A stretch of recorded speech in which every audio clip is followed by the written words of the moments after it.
Humentong patnubay at gabay ng magulang ang kailangan. Maaaring may masiselang tema, lengguwahe, karahasan, sexual, horror o droga na hindi angkop sa mga bata.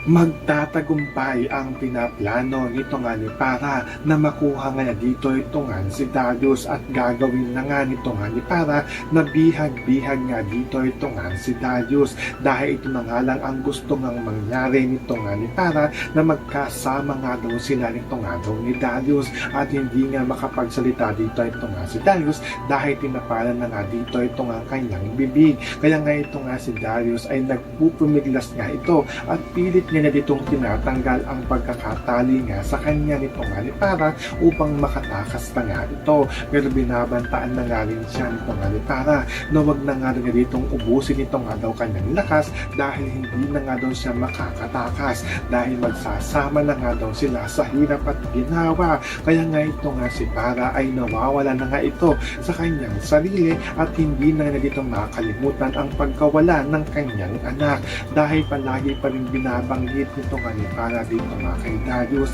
na kasama pa rin nila dito ito nga daw kanilang anak at bubuo nga daw sila ng isang buong pamilya. So pagkakaabangan nga natin dito ang pagkakabihag nga ni Para dito nga kay Darius. Yan ang ating mga pakakatutukan at pakakaabangan dito nga lang sa Stolen Line.